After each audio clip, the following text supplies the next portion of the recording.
5 Live is digital. Get the app, search for 5 Live podcasts, and listen on digital radio. Good morning. It is just after 11 o'clock. It is Wednesday. You are listening to 5 Live with me, Emma Barnett, and that means my esteemed MPs panel, your warm-up act for Prime Minister's questions, as it were, coming to you at around 12 o'clock today. It gets longer and longer each week, but the start time seems to stay the same. It will all be here live on 5 Live, but before then, a cross-party panel of MPs. Maria Caulfield, welcome to our panel. Conservative MP since 2015. Maria's constituency voted for Remain in the EU referendum, although Maria supported Leave. We'll be getting onto that, I'm sure, very shortly. But we are being asked consistently for Brexit-free days on 5 Live, but we are not letting the listeners have that. No, no, no. Some of them still want to debate it. We've heard from many of them this morning on a special Brexit breakfast programme we did. Chuka Umunna, welcome to you. Hi, welcome back. Good Hello. to be back. Thanks for having me back. Labour MP for Streatham since 2010. Chuka is a leading supporter of the pro-EU group Open Britain. And Kirsty Blackman, welcome back to you. Thank you very much for coming. Good morning. SNP's deputy leader at Westminster. Kirsty's been the MP for Aberdeen North since 2015 and also the SNP's economy spokesperson in Westminster. Usually I have some fun facts in there, but those were just very factual facts this morning. We'll get some of the fun stuff out a bit later on. But I'm sorry to say it's not the most joyous topic to start with, but there is a big report out today with regards to the abuse of people like yourselves and people wanting to become MPs and public figures. The Government Ethics Committee wants ministers to introduce new laws regarding illegal and dangerous content online. The Committee in Standards in Public Life say Google, Facebook and Twitter should be held liable for what's said on their platforms. At the moment, those companies aren't viewed as publishers. Instead, they just host material, as they put it, and that means they can't legally be held responsible for what people say on those social media spaces. In comparison, newspapers and TV companies like the BBC broadcasters have to abide by strict rules. Today's committee report calls for change and suggests that the abuse of those in public life is starting to affect democracy. The report's author is Jane Ramsey. We've heard from a number of MPs that they know of other, for example, women in their constituency who'd make excellent MPs, but who've said to those current MPs, we're not going to stand, we don't want to put up with what you've got to put up with. So I think that we're sort of at a tipping point in our democracy, that we're at risk of reducing the diversity of candidates standing for positions in public life, and that is a threat, and that's why we are proposing such decisive action being taken. So we're at a point where there's a threat here. Maria Caulfield, do you think there is? Do you think a lot of people wouldn't get into being an MP because of this type of abuse? Yeah, I certainly think so. And I was at the launch this morning, and the abuse isn't just around election time. There's increasing abuse really since I was elected in 2015. And I have to say it made me think twice when the election was called about whether I wanted to stand again. You know, I came from a nursing background, you know, one of the most loved professions in the world, to becoming an MP and overnight being hated by people. So it certainly made me think twice about standing again. It did make you think twice? Yeah, absolutely, yeah. And that's chilling in itself, just to hear about. I mean, do you mind saying a few examples of things that happened to you? I mean, I think I think in marginal seats you're probably targeted a little bit more because I think people think they can influence the results. I think being a female MP, we certainly across all parties tend to get more abuse. But you know, I had several death threats. I had my tyres slashed. I had my office graffitied. We've now got a video entry only system into the office because my staff feel at risk. So it's not just the MP that's affected. And you do think, is it worth it? You know, I had a nice little life before I became an MP. You know, no one knew who I was. I could go about my daily business without looking around and seeing who was around. And, you know, you do take on a lot. And while it's the most rewarding job and it's a complete honour to be an MP, you know, when it starts to affect you and your family, it does make you think twice. And is it politically motivated, the hate you've received? It's a mixture, I think. I wouldn't say it's necessarily from political activists. There's a degree of that, but there just seems to be an anger in society. And I think Diane Abbott, when she was quoted in the report, said, you know, traditionally in the old days, people who were angry had to write a letter, put it in an envelope, put a stamp on, walk to the post box, and by that time they'd probably forgotten about the issue they were angry about. Now they can do it in a couple of seconds, press send, and the abuse is there for you to read. And very often you're reading that at home, so it feels like that person is, you know, very close indeed. In that long version of that interview I conducted earlier with Jane Ramsey, Chuka Umunna, she was saying she's been disappointed, the committee had been disappointed with the response from social media companies. I mean, do you hold any hope that they would change and take responsibility, and do you think that's the key to unlocking change? I don't think it is necessarily the key, but they have a very important role to play because this is happening on their platforms. But the bottom line is the bottom line. And it's the same with counter-terror and radicalisation online. For them to be more proactive is going to dent their profits. And they're never completely honest and upfront about that, but that's a fact. You need more people at their end working on this to do something about it, and that means less money for them. But I mean, I completely agree with everything Maria has said. It's quite appalling, some of the things that you see online. I actually reported one individual who threatened to murder a minister on my Facebook page. Quite an ordinary guy, from all accounts from the police. They turned up, I reported it, they arrested him, brought him in for questioning, and he had no idea why he had been asked in. And he'd suggested that a government minister should be Joe Coxed, as it were. And of course, Joe is a friend of mine, lost her life doing this job. And the guy was asked in and said, what on earth do you think you were doing posting that on another member of Parliament's website? And he was just, the guy broke down, he started crying. He was like, I just didn't think that, it was just a kind of, it was just banter. I never thought that it would be this was such a serious thing. And of course he faced losing his job. Now in the end, I think he was given a caution. I've had a death threat, several death threats actually. I've had one myself. Again, we always report it to the police. And in this instance, it was actually a very strong supporter of my leader who took objection to some of the policy differences that I've vocally at times, been clear about that I have had with the leader. And they turned up, arrested the guy. Initially, he'd made a threat against me and another Labour MP. He actually did seem to understand why they had turned up, but was actually very defensive and thought he had a right to say the things that he had said. And I think part of the problem is that banter and threats of violence have just become the norm, and people think it's okay to say these things digitally to people that you wouldn't say to them face to face. So I think much stronger enforcement above all is needed. Maria mentioned Diane Abbott, and I definitely think if you are of colour and if you're a woman, either or both of those things, you are much more subject to this. And Diane has said it's not necessarily that we need more laws, and the committees because that's one of the recommendations. They've said have a law to require these social media companies to take action, but also have a specific offence that applies during an election period, vis-a-vis everybody else. But the point that Diane made in response to this is that we actually have the right laws in place in some respects. It's a question of them being enforced. And in fairness, actually, whenever I report it to the police now, and even before, when I've had threats, offline as well, they've always responded. But I think the more there is enforcement and the more it's publicised that if you do these things, there will be consequences. It's not just that you could be fined or face a custodial sentence, but you could lose your job over this. The more that I think, the less likely we are to see a response. I mean, just this programme right now, if you went and looked on Twitter, you will see in response to some of the things that your guests have said, you will see this kind of vitriol. Why, I do see it. And you've been subject to it yourself, Deborah, of course. And I think we've just got to be really clear. You will be dealt with. You will feel the full force of the law if you engage in this. Has it ever, I definitely want to hear from you in a moment, Kirsty, but has it ever made you feel, Chuka, that you don't want to do the job? Yes. It has. Particularly, since I got married and we have a daughter, because it's not just me now. If anything was to happen to me, it has a huge repercussions for my family, and I constantly think about it. I get stopped a lot. I have to say, most members of the public, 99% of the times, are very pleasant to me when they stop me on public transport all over the country. But you do worry about your public safety. I'm careful. I do not stand anywhere near the edge of a tube platform. I get worried sometimes that people are going to push me over. That goes through my mind. And there'll be people listening to this go, well, what do you expect? That's kind of what comes with the territory. I have had a couple and you're just like, well, who do you want being your MPs then? Do there was something about, it was when Maria just said how people view you differently. Now you're a politician as opposed to a nurse. It's not like you've ever stopped being a nurse. You still do shifts, and I think that's brilliant as a nurse. But there is something about when you become an MP, it's okay. You almost become dehumanised.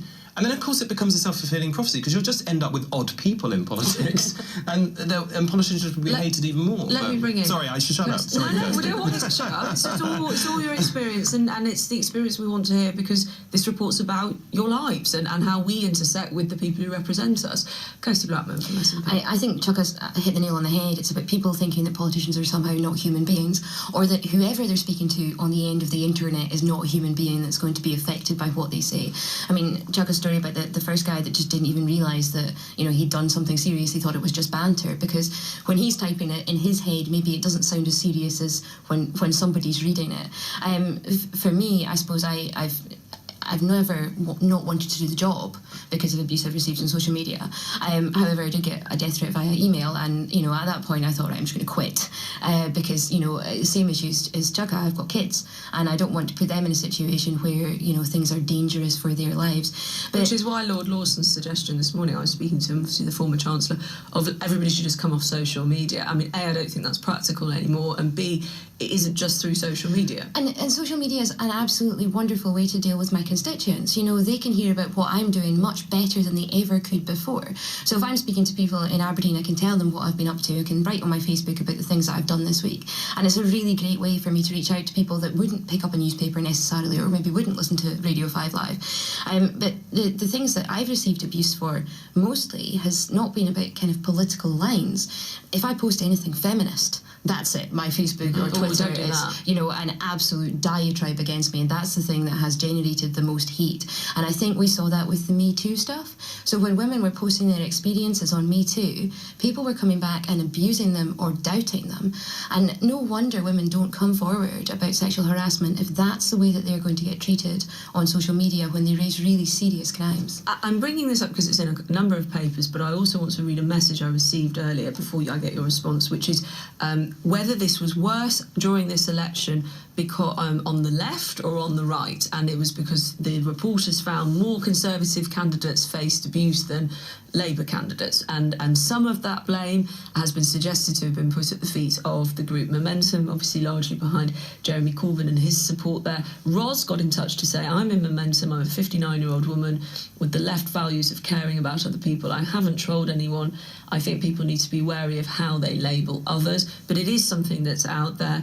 Could I get your response to that, Maria Caulfield? I mean, the report did find that Conservative MPs, I think 68% experienced abuse. I think that partly is because if you're in government, you're more likely to get criticised and abused because people aren't happy about the decisions that are being made.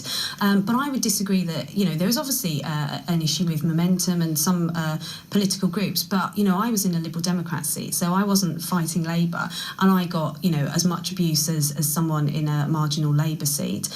So there are, I think it's bigger than political parties, and I think it's bigger than politics. And, you know, we see when I was on the Women and Equality Select Committee, we did an inquiry about abuse online for school children, and, you know, it is a form of bullying. But can I just bring that up? It's interesting you say the Women and Equalities Committee, and Chuck come in on this as well.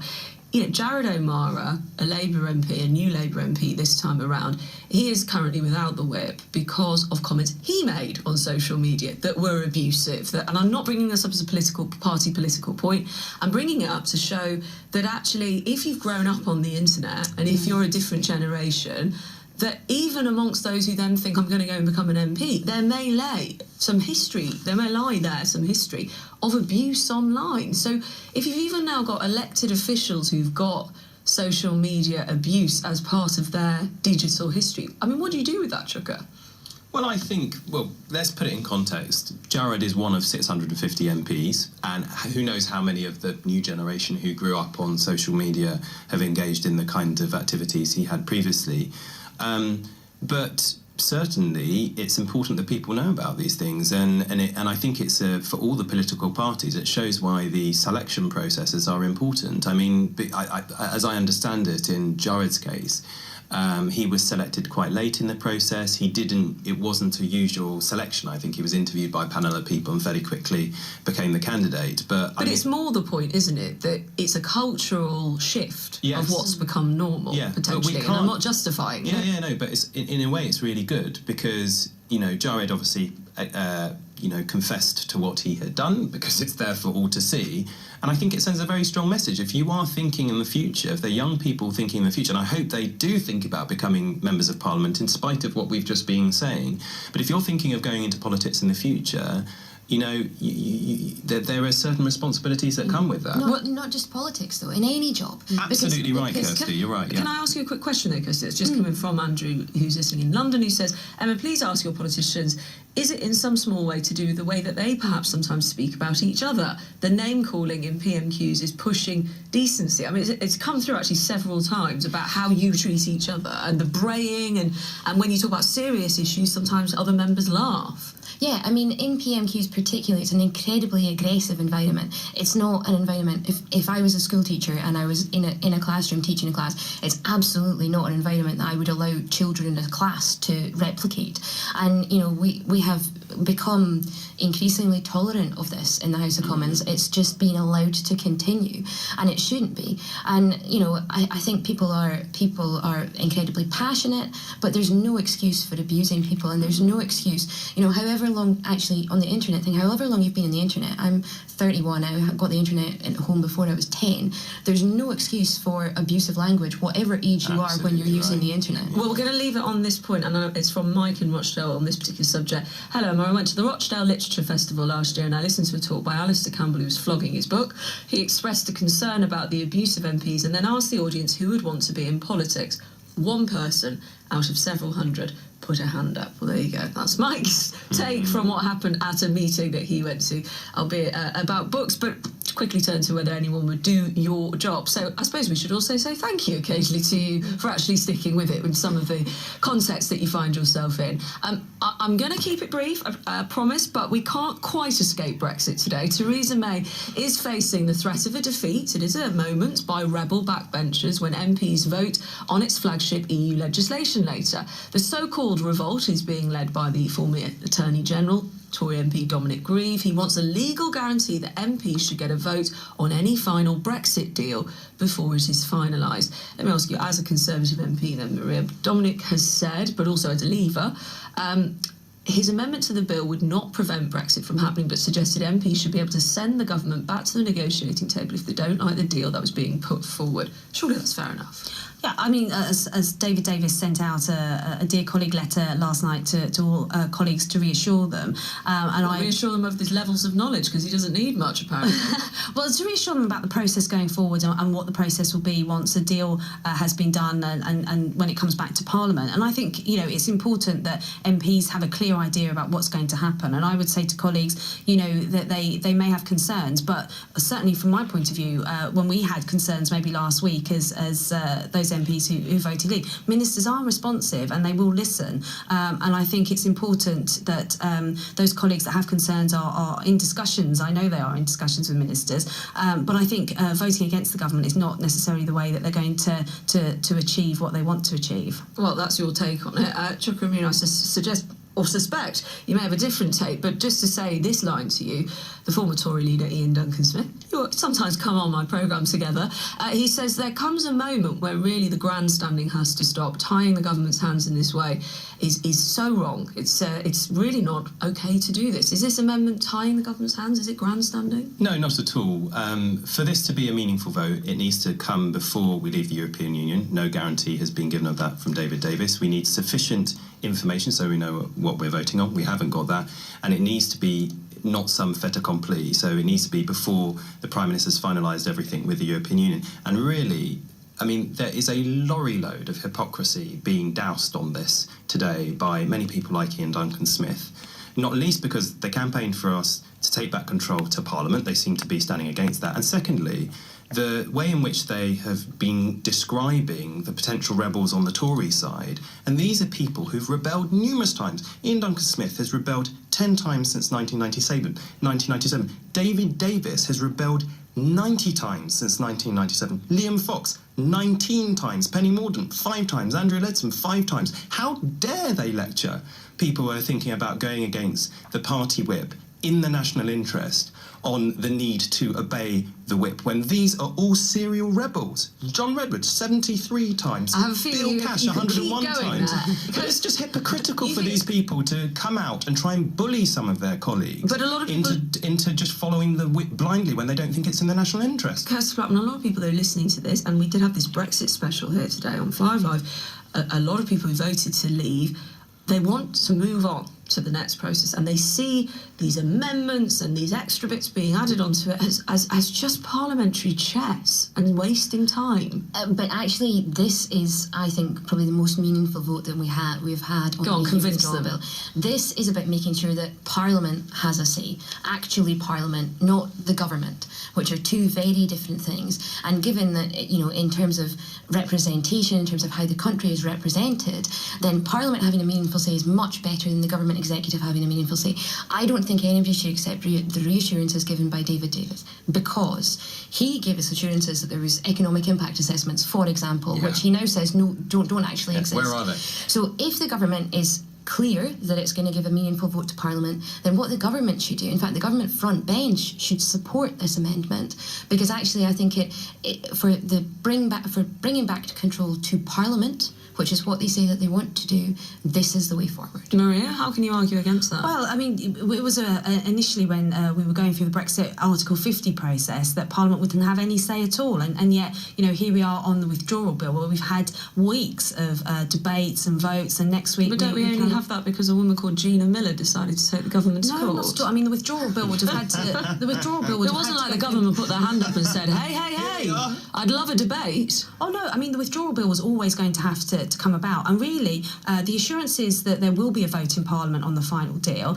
there's a number of us who feel that the amendment being put forward is really the last chance saloon for those who don't really want us to leave in the first place. But they would say, Dominic, they say they understand we're leaving, they just want to do it in the correct way. Is the atmosphere in the Tory party toxic right now because of this? No, not at all. That's certainly not my experience. But what I would say is this vote is not going to be helpful when the Prime Minister has to go to Brussels and negotiate on our behalf. If it looks like Parliament is divided on this issue, that's really playing into... The Cabinet's divided, Maria. Well, that's the biggest thing undermining your ministers. We are winning. Every single vote on the withdrawal bill so far we have won. And there hasn't been a division. Some people, I get this every week, ask me what the hell Labour's position is on Brexit, and that you're pretty divided as a party and you're fudging it till the Conservatives get into that place. I don't deny the Labour Party's divided on it. The country's divided on this issue. I've said that on your programme before. You have. And I'm clear. But I'm also saying that there's division in the Conservatives, there's division in Labour. That's what people would say. I'm going to move us on. I know it's so awful to move on from Brexit. Don't leave Brexit. I know. But let me just ask, there are a couple of other things. We mentioned Jared O'Mara there. I also want to say that his spokesman has said he's no longer not presently attending Parliament on the advice of his GP. I just wanted to say that. But just to talk, we like to bring people obviously up to date on stories. A Conservative MP who was suspended for using racist language earlier this year has had her whip restored. Anne-Marie Morris, the MP for Newton Abbot in Devon, has apologised again for inappropriate and offensive language during a public discussion on Brexit. She says she's learned from the experience. She's been independent since July. Maria, I just wanted to ask you, is it right from your viewpoint for her to come back? What exactly has she learned? Well, I hope she has learned, because the language that was used was completely unacceptable, and I think we do need to give people a chance. There's been MPs on both sides who have made mistakes, and the whips have been withdrawn, and then if they've shown genuine remorse and seem to have learnt from their mistakes. What is genuine remorse in the 21st century? You've got to say sorry. I mean, there's been some remarks made by MPs where they've definitely not said sorry. I don't want to be party political about it, but Emma Dent Code, shows very little remorse about some of the comments she makes, and still keeps the Labour whip. The Labour MP for Kensington. Anne-Marie Morris, has said she's sorry. I hope she's sorry, and I think if there was any incident like that in the future, I think the whip would probably be withdrawn permanently. Well, before the mood sours, let's talk about who you'd be stuck in a lift with, okay? Because a lovely bit of Westminster Village chit-chat. Politico's Jack Blanchard reports 3 MPs and several staffers got stuck in a broken-down lift in Parliament yesterday. They had to prise the doors open and clamber out. Kirsty, I'll come to you first. Who would you most and least like to get stuck in a lift with? I think my favourite person to get stuck in a lift with would probably be Sarah Millican, because I just think she is absolutely brilliant. I like the fact you've not picked anyone from Westminster there. I know. Although, you know, many of my colleagues, clearly, I'd love to get stuck in a lift with the them. comedian gets your vote. Yeah, she's absolutely And brilliant. least? Nigel Farage. Oh, okay, a political one got you for the last one. Chuka. I'm gonna cheat. I'm gonna go for a late person, James Brown, because he can just strut it, sing it, keep me occupied, and I'm a funk fan, so I'll happily get stuck in a lift with James Brown. And the person I'd least like to get stuck in a lift with, Donald Trump. Yeah, but you could be in a golden lift with Nigel Farage and Mr. Trump. I really don't care what kind of lift it is. Do not ever let me get stuck in a lift with that man. Well, maybe during the state visit it could happen if you're hanging out in the wrong part of London. I'm not sure allow me to be in the same lift as that man. We shall see. Maria. Yeah, I think the whips have kind of sent out a message that no one's to take a lift at all today. Well, there's Brexit votes going on. You're not going to get locked in a lift, are you? At all. But I'm going to go for a late person as well, and a comedian. Terry Wogan. When I used to drive to work at the hospital, I used to listen to Terry Wogan, and he was so funny. And I think we really miss having a good laugh these days. And with his Janet and John stories and his silent fireworks, I really miss that. So Terry Wogan and least? I'd go for Donald Trump as well. Oh, you could. There's a high-fiving going on here. It does not happen on my MP's panel very often. It must be nearly Christmas. Thank you very much indeed to Maria Caulfield, Chuka Aminu and Kirsty Blackman for being our MP's panel today. We'll have you back, and if you've been vile on Twitter to them during this session, go away. Okay? That's it. That's all I can say on the air that's safe, that won't turn the airwaves blue. But hopefully it's been constructive. We've had many texts. I'll come back to them very shortly. It's 11:32. Let's get the latest headlines.